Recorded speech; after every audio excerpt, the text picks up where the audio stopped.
Well, thank you, Mr. Mayor. It's November and our first council meeting of the month, so it's my pleasure to give you the November City Manager's Report. We'll go ahead and jump right in with important dates as we usually do. Here they are in calendar form. We have the Military Affairs meeting coming up on the 7th, Veterans Day on the 11th. Of course, offices will be closed during that time frame. Next City Council meeting will be on the 18th, Chamber Board meeting on the 19th, the State Fair annual meeting.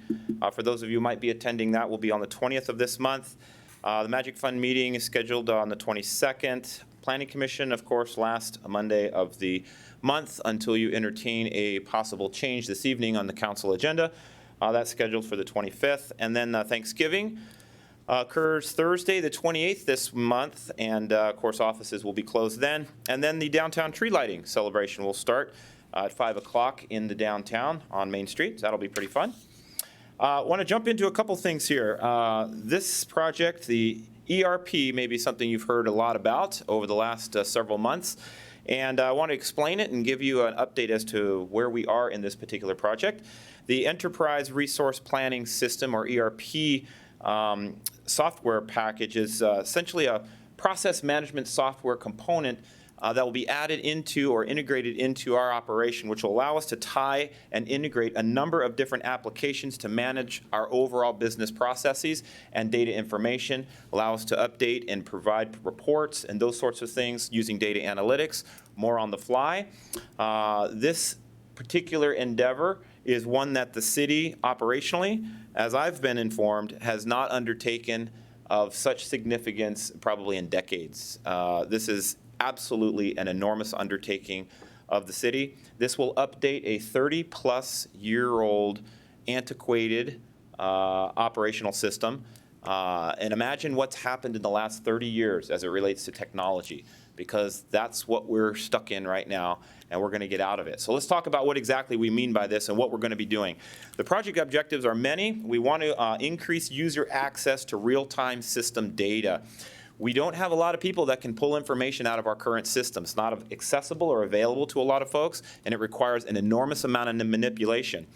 We also want to decrease the number of manual and paper-based processes associated with the data management system, eliminate or reduce redundant data entry, which happens all the time in the existing system. We pull stuff out of this system because it can't compute or process. We stick it into this system. We manipulate it. We get what answer we want. Sometimes we have to go back and plug that into the old system. It's just really cumbersome. We also want to decrease the reliance on staff in the finance department for producing financial data and reports. So this system will be available for all of those who need access to the information that's included within the system. Also, improving workflow processes to find efficiencies and implement systems that provide an integrated ERP application. You're going to hear, and I'll mention it tonight, but over the next coming months, you'll hear about other systems that we will also be integrating into the city's operation, like asset management or fleet management or those sorts of things. Those are all part of an enterprise-wide system integration. And we are using a couple different vendors for each of these projects because some vendors have strengths much better or provide a better product and applications and service than do others. So we have spent enormous amounts of time in committees trying to identify what the projects should be, what the scope of the work is, and the goals and objectives, and importantly, what vendors are out there with various products that can help us advance on each of these different fronts. And I want to thank Alderman Janser for being involved in this particular project, which is primarily financial and HR related, and Alderman Padragula for being involved in our fleet management, asset management, and planning and zoning application, which will be coming to you probably somewhere, if not next month, the following month. Okay, so other intended goals for this first round of this product, again, streamlining processes, ensuring effective training. That's absolutely got to happen. If our people aren't trained on the software, if they don't understand it, they're not going to use it. And of course, that has to be a success criteria. We have to ensure appropriate controls are placed inside the system so that we're meeting not only state, but also ordinance or local requirements and also best management practices. We want to avoid duplication of entry of data, because what happens is now we have conflicts and we don't know which system's right, and then of course that impacts integrity of the systems. And we need a method by which we can track performance and efficiency gains. You know that my goal since coming to the city has been tracking and measuring performance and ensuring that we take appropriate steps to improve what we do to provide the best possible service to our citizens at the lowest possible cost. These systems are going to allow us to do this. So these are the criteria that are listed here for success for us, making sure we have streamlined processes, access to data, real-time analytics, so we're not creating one chart that has a 1 day in time use. It's applicable for the time it's printed. We want data analytics that are on the fly, we can pull up and use at any point in time. We want to provide self-service capabilities to both our staff to free up finance and other data stewards, and also to the employees, so they have easier access to city data that they may want to use in making decisions about their business, about their home, or other sorts of things. We need a properly configured system, accurate data and integration systems, and then of course we have to have end user acceptance, and this is going to be critical of the training component of these systems. That is, in a lot of cases, one of the biggest hangups in the success of these types of rollouts is getting acceptance by our users, and that of course includes the staff that are going to be using and accessing the data, the people going to be putting the data in, the people are going to be running reports, and all of those sorts of things. This is what the two major phases of the project look like. We've just had the kickoff, as I mentioned, on October 17th. So we're starting phase 1, that's the financial systems.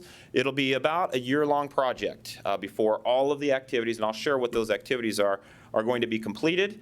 Phase 2 will start probably about 6 months from now, in April or so of next year. That's the human capital management system. I'll mention to you what that looks like, and that also has a 1-year-long implementation. Couple things here to keep in mind on phase 1. These are the aspects of the phase 1 project that we're going to be including in that first year's rollout.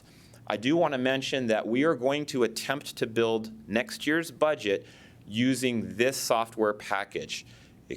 We're sort of crossing our fingers that we can get that aspect of it up and running by May, so that we can begin to use that to put information into and manipulate the information and produce the kinds of data sets that we need in order to inform the budget process. So, bear with us, because it'll be a new process and it'll be a new system for us, but we are intending to do that. What better way to test fire it than while you're rolling it out? Because you'll have the consultants available, you'll have the specialists available that can help us in the event we run out into any problems. So I won't read all the financial aspects of this, but you can see this touches an enormous number of our processes and data sets inside the city. The phase 2 process or project part of this is the human capital management piece. Here's where we're going to be looking at payroll management, human resources and talent management, recruiting processes, and employee self-service for, say, benefit selection and other sorts of things, W-2s, a lot of that kind of stuff that we can pull off the system and hopefully take less time from HR and finance staff in producing some of that stuff. There are a couple other projects that are going to be rolling out as well. Phase 2A is part of phase 2, but starts a little bit later. And this is an execu-time advanced scheduling process component, and then also phase 3, which will start in October of 2020 and take also a year, is the utility billing component. Each of these have different aspects. The scheduling component is going to allow us to do things like online time cards, scheduling of staff, and that doesn't sound really hard if you have an 8-to-5 job, right? I mean, how hard could it be to schedule people? But we have people on all sorts of different types of schedules, whether it's a 24-hour rolling schedule, 11 on, 3 off, whatever. I mean, there's all sorts of schedules, so allowing us to have that integrated into a payroll system allows us better abilities to make adjustments. For example, daylight savings time. There you go. There's one simple hour task that can be a nightmare for payroll. So advanced scheduling and those kinds of things are going to be important in that. And then the utility billing mode, or module rather, is going to allow us then to integrate utility billing aspects of our operation with the financial aspects, both on revenue projections, other sorts of things, and tie those actions that occur at a property, whether it's be turn-offs and turn-ons or count setups or those types of things, and automate all of this sort of stuff and integrate it into our overall financial systems. So we're pretty excited about that. I mentioned to you earlier there are a number of other future phases not included with this first software deployment. These future phases are now what Alderman Padragula and another subset of staff have been working on, and those include 3 modules: asset management, fleet management, and permitting and land development. So, as I say, we are now entering the 21st century. It feels really good. This has been something that has been astonishing to me when joining the city several years ago, and as you know, has been on the forefront of my priorities since I came to the city. So I want to thank you for your support in this work, and now I have to ask you for your patience as we roll it out. But you will be absolutely delighted. Give us a year or two to start showing results, and you will see the absolute benefits and time savings that this kind of system will be able to provide for us, and the service level that we'll be able to amplify on behalf of all of our citizens. So I'm excited about that. Next, I'll move into the NDR component of our operation, as we usually do, talk about NDR updates. The first one to talk about here is the Family Homeless Shelter. That project remains a very exciting project for us. The project has passed essentially 2 major milestones. The first one is the environmental review, which has been completed. And of course, that allows us then to make a request for release of funds from HUD to actually now pursue the project. So things are looking quite well on the Family Homeless Shelter. I think even when I came to the city first, just a few years ago, I wasn't certain how this project was actually going to manifest itself. We were talking about, kind of a smaller version of what we're going to see with this project, and the synergies that this project includes are absolutely tremendous for our community, because we're not only talking about a family homeless shelter, we're talking about transitional living, about taking people from homelessness and teaching and training them and getting them into situations where then they can become self-sufficient. And that's the beauty of this particular project. So I'm absolutely so excited for all of those who are involved in this project and look very forward to its next steps. The zombie home progress, we just had agreement on 3 more properties, so we continue to whittle down the number of zombie homes that are out there. This has been a priority for our mayor and you council members for some time. That brings the remaining zombie count down to 14 of 35. We're pretty excited about that. The gathering space, as you all know, because you made the decision last month, we did send letters to the Site 2 property owners withdrawing our offers that were initially made and outstanding for almost 9 months. So that paperwork has been filed. We've moved on to Site 1 as directed. The Site 1 property owner has been sent a letter on October the 8th requesting whether or not they're interested in selling, just as we've done with all the other property owners in past site. We haven't had word yet from the property owner as to whether or not they are interested in engaging the city. As we usually do, we give about 45 business days or so for a response. And of course, if we don't get one, then we'll have to come back to you and get your blessing to do whatever's next, which might be taking a different path or proceeding on to Site 3 or whatever it might be. So not a whole lot to report on that. Acquisition-wise, we had buyout areas 6 and 6A. We held a meeting on October 24th, as the mayor alluded to. About 30 folks were in attendance, so it wasn't too bad in attendance. We had about a 1-hour meeting, and it was very cordial. Unlike some of the meetings that I have been told have been occurring, or have occurred rather, in the past. And maybe this has to do with a lot of things. Maybe the city's approach, maybe it has to do with timing, maybe it has to do with a lot of things. But we are definitely wanting to be empathetic in our approach. This is a tough thing for a lot of people in our community, and we need to be treading very lightly and respectfully as we go through these, and those have been the directions to me, to the staff, and I hope that this first meeting is something that we'll be able to continue to see moving forward in the way that we treat people, particularly in these kinds of situations that are largely charged and emotional. So about half the property owners have finished, or they have scheduled an intake meeting, which is actually pretty quick, given we just had this meeting a week or two ago. Let's talk about construction. I have some excellent news for you and the public on construction. Despite the fact that we have been delayed for mostly a month or so in regards to climate changes here, the Phase 1 of flood control project still is about 4 weeks behind, but we have just opened 3rd Street today. So all the barriers and that kind of stuff are down, and the public can move freely up and down 3rd Street, and that will remain at least until next year. So that's good news. Bad news is you won't be able to access 5th Avenue. The intersection will be open in a few weeks, but only to the east. We will keep it closed all winter long to the west, or westbound. And the pump station, people have probably already noticed, is going vertical, and that's pretty exciting to see as well. As it relates to phases 2 and 3 on flood control, project as a whole is ahead of schedule, which is good news. The curb and gutter has been poured in place on 16th, late in October, and we're letting that cure. And once that cures, we're going to be removing the barriers there, and we'll reopen that, we imagine, hopefully here in the next week or two.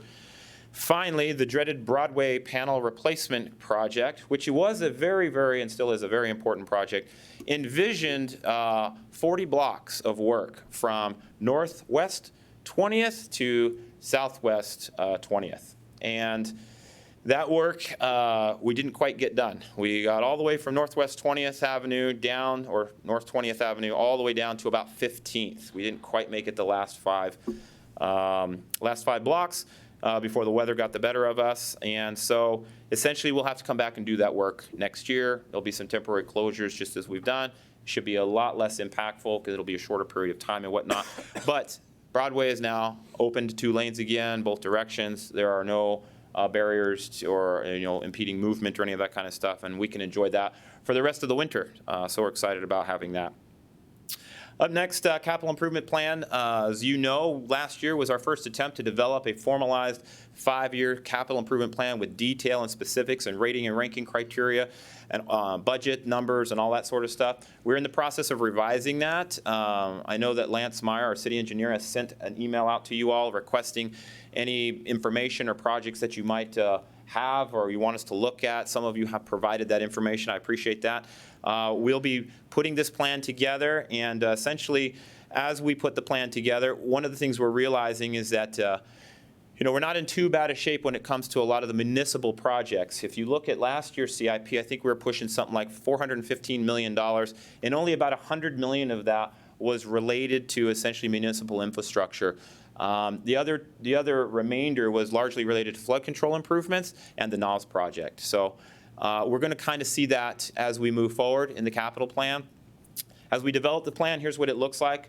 Projects for inclusion are required to be delivered to Lance on November 13th. On the 17th, the draft report will be issued to council, and that's the 17th of January.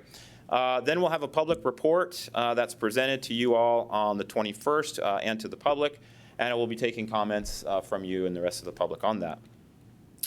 I had an opportunity, moving on, to attend the ICMA, or International City County Managers Association Conference. It occurred October 20th through the 23rd. It was in Nashville this year. It's about 5,500 attendees, one of the largest conferences in their conference history. So that was pretty fun and exciting to be a part of.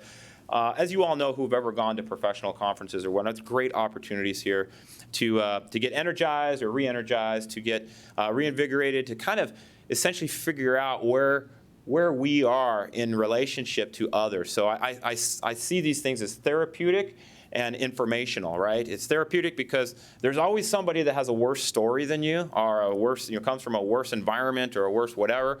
I mean, one of our breakout sessions was dysfunctional councils, right? So every city manager wants to go and attend that, right? Because we all want to know, like, how does our city compare to like that city? And I can tell you, man, I am just so fortunate that I have the council that I do, because the horror stories that came out of that thing really was insightful. But aside from all of that, it's really great to see what other communities are doing. There are communities that are just pushing the envelope and just they're setting the stage and the bar for what civic service is all about. And then there are those that are lagging, and then there's everything in between. And so it's really exciting to be a part of something like this, to gauge where we are, to get inspired on things that could be, and to also help others through things that they've gone through, or things that we've gone through, that they are going through or about to go through. So it's just super exciting. Next, I'll move to an update on the city's task forces. We have 2 that are in operation right now. I mentioned these in the past. We have a buy local preference task force, which consists of 4 chamber members and then 3 city staff members and Alderman Olslin, who sits on the task force, and we're grateful for her participation in this. We've had 4 meetings to date. In these meetings, we've talked about a number of different things, first trying to gain perspective and understanding of kind of what the issues are and how we might move through them.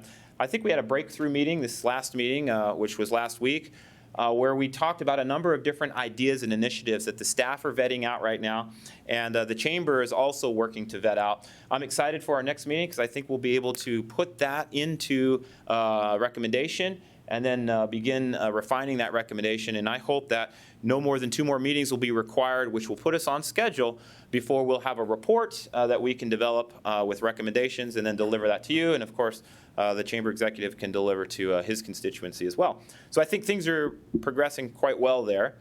We also have a workforce recruitment task force, and Alderman Pittner sits on this with us, and 7 other staff. Now, this is an internal task force, and it's really geared at looking at just recruitment efforts, the challenges of recruitment, why we don't have as many qualified candidates as we would like to see, and what the impact on our organization is because of it, and what can we do essentially to overcome that. So as you might imagine, this is pretty broad and a pretty big undertaking. So we've spent a lot of time talking about the issues and whatnot. We've had 4 meetings to date. We anticipate probably 2 to 4 more meetings before we have a lot of data and a lot of information. We need to kind of pull this all together. It could take us a while to write the report, so even though we might only meet for 2, 3, 4 more meetings, it could take us a month or more to pull the report together. I wouldn't expect as a council that I could deliver that to you in good faith probably until after the first of the year, just to manage expectations. But it is something that's really important to us, and we have to get a better handle on if we're going to overcome some of the challenges that are coming our way. We do have a focus group that is now been, we've essentially completed our work with. And that was a community engagement focus group that helped us put together a community engagement strategy. This strategy is in its final draft version. It includes 4 key sections inside the document, which identify kind of the purpose, how to engage, how to develop the plan, and a guide for the staff to develop this engagement plan. It also has 5 levels of community involvement. The idea here being that we want to make sure we're clear about what level we want the community to be engaged and involved in. It also describes 3 categories or levels of involvement in each of those community involvement categories. And then finally, it discusses the role of citizens and the role of staff. The key to this work is to consistently apply education and input and involvement strategies for every project we do inside the city, so that we don't have one project that comes off really well and another project that doesn't. We need to standardize the way we communicate and engage with our citizens to ensure that everyone is given an equal opportunity to independent of what the project is, right?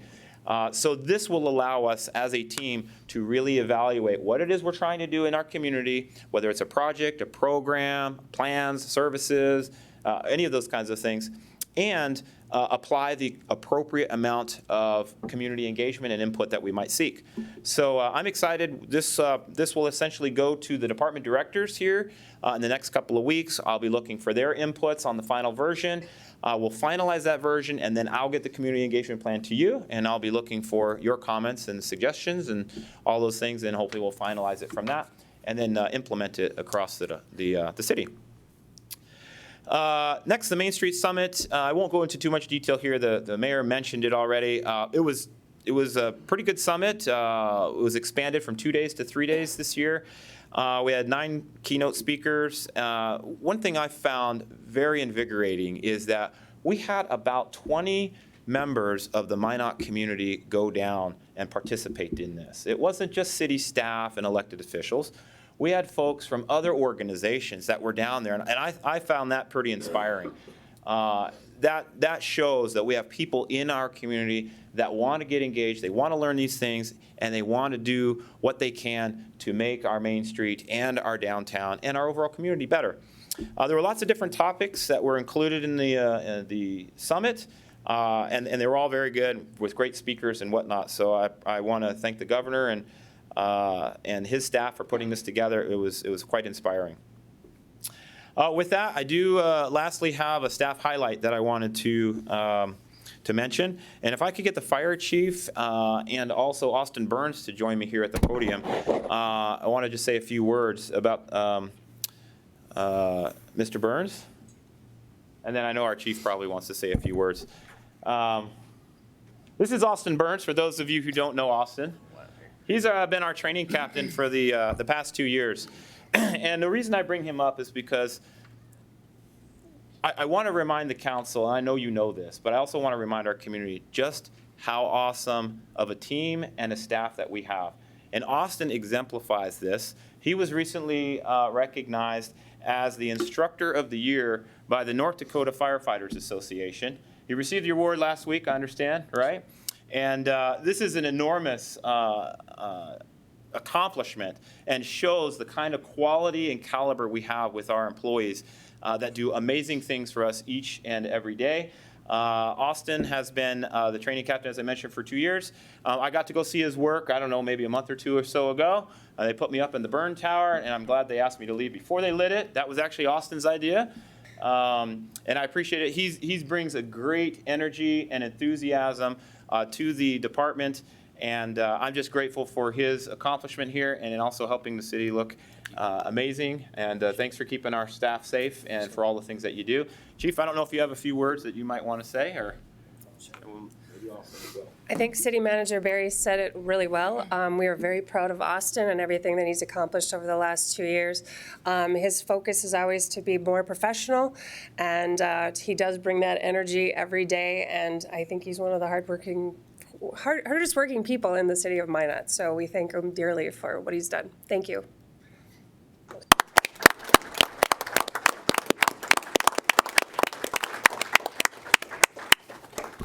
I see Mr. Burns scurried back to his seat. Probably doesn't have a whole lot of words to say, right? Actions speak for it all. But anyways, that's all I have for you, council members. I'll take any questions you might have. Thank you, City Manager Barry. Any questions for Tom? Thank you, sir. Thank you. That takes us